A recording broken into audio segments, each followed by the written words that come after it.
ચા કરતા કિતલીયું ગરમ હોય. હા, રાજા કોઈ ખરાબ હતા જ નહીં તો રાજા નો કહેવાય સાહેબ. ગીતાનો શ્લોક એમ કે છે.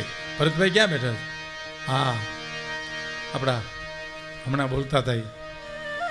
હા, એમાં ગીતાનો શ્લોક ખોટો પડે, રાજા ખરાબ હોય તો સાહેબ કૃષ્ણની વાણી કોઈ દી ખોટી ન પડે. હે અર્જુન, રાજા એ મારો અંશ છે સાહેબ, ગીતામાં એમ કીધું છે. એમ રાજા ખરાબ નહોતા, સલાહકારો જે ખોટી માહિતી આપીને એની વાત છે. પણ એ તો આપણે અહીં કરવાને સ્થાને છે. પણ રાજાને ગમે તો પાસવાના ન ગમે કે બાપુ આવા ઘોડાના 1000 રૂપિયા થોડો દેવાય, વરી વેચે. ટૂંકમાં હું આપને કહું કે થતાં એક રજવાડામાં સવારથી વાત મનાણી અને છેલ્લે 999 વાત અટકી સાહેબ. સવારથી દાયરામાં બધા બેઠા, થતાં કોઈ 500, 700, 800, 900 DH ટાણે સાહેબ 999 વાત અટકી. કવિ કે નહીં, 1000 પૂરા. પછી બીજા પાસવાનો હતા, જે માણસો હતા રાજના કે દરબારને કીધું કે બાપુ હવે આ ક્યાં લઈને વૈયા જાય, 1 રૂપિયા હારથી હવે હવાર કરશું ચર્ચા, હાલો જવા દો, હાલો બધા ઘરે વૈયા જાઓ. બધા માણસો ઘરે ગયા, દરબારગઢમાં ગયા, કવિ એને ઉતારે ગયા.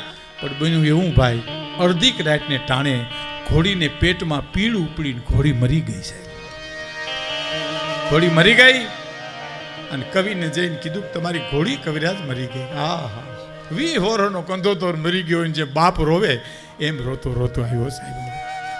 એવો રોયો, દરબારના માણસો છાના રાખે. ખુદ દરબાર એમ કે હવે ઘોડામાં એટલું રોવાનું હોય કવિરાજ? મારી ઘોડામાં આનાથી હવાયા ઘોડા છે, તમારે જે જોતું હોય લઈ લ્યો, 1 નહીં 2 નહીં 5 લઈ લ્યો, પણ આમ રોવાય ઘોડા માટે? અને ઊંચું ફાલ્યું કરીને જે કવિએ જવાબ આપ્યો છે ને, એ પ્રાણ છે સાહેબ. રાજા દરબાર સાહેબ, ઘોડીને નથી રોતો, પણ તે તારા રાજમાં 1 રૂપિયાનો ફેર ભાંગે એવો માણા નથી રાખ્યો તારા રાજમાં. આપણે કહીએ ફેર ભાંગે, ભાઈ આ માણસો તો ફેર ભાંગે. એક માણા એવો ન નીકળ્યો તારા રાજમાં કે 1 રૂપિયાનો ફેર ભાંગે. બાપુ 1000 દઈ દો ને, હું ફેર પડે છે 1 રૂપિયા, એનું મને રોવું છે સાહેબ. એ ફેર ભાંગે એવા માણસોની